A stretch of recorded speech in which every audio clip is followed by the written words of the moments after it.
turn up the sound a little bit. Which year is this now? This is just this year's. Oh. And there's Michael. Michael, who is on the Pride Fest committee, and Bill Menier, who's probably the most frequent guest we ever had on the show, is also carrying that. And there's Scott Gunkel in the white T-shirt, just to the... Mm-hmm. He's on Pride Fest committee. You were all on Pride Fest committee who are carrying that, right? Yeah.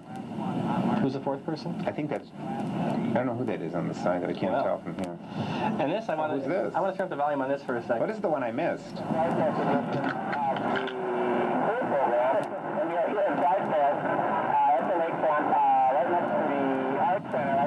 Well, that's the sound we heard the whole time. Yeah, this is the one where we had an opportunity there to do a great show on the lakefront with people stopping by to talk to us, and the sound was so bad that no one could hear us when we played it. They still aired it though, right? I guess when we were gone. And I guess the problem was just there was just a little switch on the mic when Tim did that, like an air filter thing, which kind of would block out that sound. I know. We really appreciate Tim filming it for us, but it's just too bad the sound didn't turn out. We kind of look like Phil Donahue and Oprah Winfrey, you know, like live at Summerfest. They used to do that years ago. Yeah, I mean, I never saw that one. I should watch that sometime. It was a beautiful day. And that was June 14th of this year, 1994. And I think, who did we have on there? We had, I think Wendy and Mary were on that show.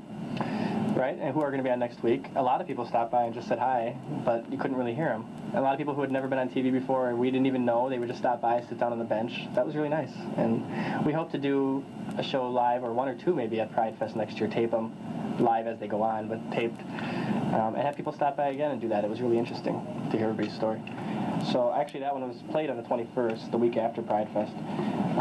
Then this one, we wanted to make sure we showed something involving Melanie Nelson, who was our third co-host on this show for about 7 months, between January and August of 1993. She was somewhat controversial, and everybody seemed to have an opinion about Melanie, good or bad. So she basically came on with her Sister View segment, and then she actually became like a threesome here, sort of like a... So this is kind of a collage from one show of different moments with Melanie. And watch this, I'll turn the volume up, and we'll be right back in a couple minutes to talk about it. County supervisor seat, so... Okay. Great. We have a call we can take, and I'll show the number again if somebody else wants to get on. 225-3565. You're on the air. Hello, Melanie. I missed you last week. Oh. I didn't miss you. No, that might have been somebody else. No, that was not John. I think that's John. That was that prank caller. Hi, you're on the air. No, he's not.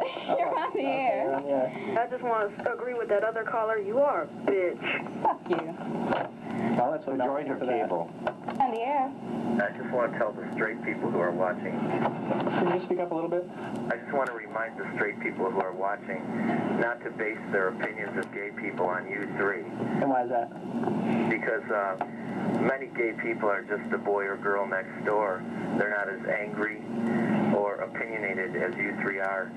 And I just want the straight people to know that so that they don't think that we're all like you. Well, we never said that we... hang up on him. Well, no, he's through. We never said that we represent the whole gay community, as a matter of fact.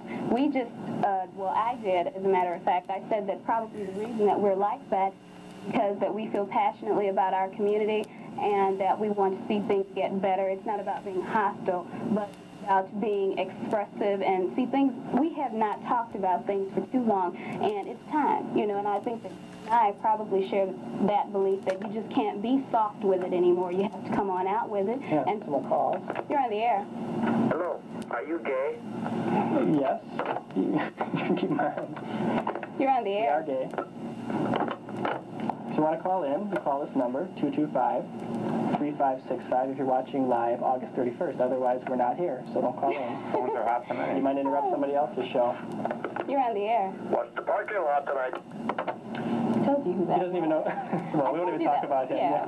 You're on the air. Dumb bitch. You know what? It's really okay that you keep calling me a bitch because society has done that to you and you don't have any self-esteem or any sense for that matter. So I can understand that. You know, you want to take that out on me. That's fine. But you know what? I'm out and you're not. Okay? But I know that the reason you keep calling this show and watching this show to call in is that it's something in you and you need to get some help. Trust me. So you'll be calling Blue in a few months or a few years. Or for that young, maybe gay with Milwaukee, who knows. Right. We should start to close. Keep on watching, Yeah. thanks. So we got one more. We could do one more. You want to do one more? You're on the air. Yes, I'd like to agree with the caller before me. I really... Why did did you? You know what You didn't Sorry about I'm that. so conditioned to these prank calls. I am so sorry. He might have been. We don't know if you were pranking or not, but that was an act. We That was a didn't know. reflex. Yeah, that was just a reflex. I'm But sorry. even if he disagrees, we can talk about it. So. Yeah, well, we don't have time to get into any debate. So right now we do. I have one closing thing Okay. to say. Black people, you need to get back to your roots, whether you have kinky hair, straight hair, curly hair, wavy hair, or weave, whatever it is. Stop. Refuse to settle for these lies that you have been told about yourselves and about your people. Find out who you really are and accept that as the truth. Okay. Okay, that was Melanie Nelson. And I'm sure that is how most people remember her. She was feisty, she was very opinionated, and even though we didn't agree with her, I think I give her credit for speaking, sometimes we did, speaking her but- mind, yeah. But I mean, she really evoked a real strong response in a lot of our audience. So I'm not sure, I haven't seen her in a while, so I think she's still around. But if she is sometime, call up and say hi and let us know. Well, her group's still, I don't know if she still runs a group, but Amani, A-M-A... No, I am A&I. I'm sorry.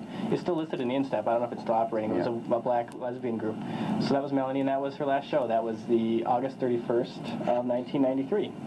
Okay, then two more quick ones. I thought one of the most recent ones we did was really good when we brought on, we had just found out there was a number of bashings near the bars, very severe bashings. People were being hospitalized, their faces really deformed by being hit with bricks. And we managed to get somebody to come on who had witnessed it and helped get people arrested. So just briefly, I want to show you a bit of that to show, how good it was for somebody to stand up and do that and be able to come on TV and do But that. Dan, don't forget, these weren't bashings, these were just muggings that weren't gay-related. According to the police. As always.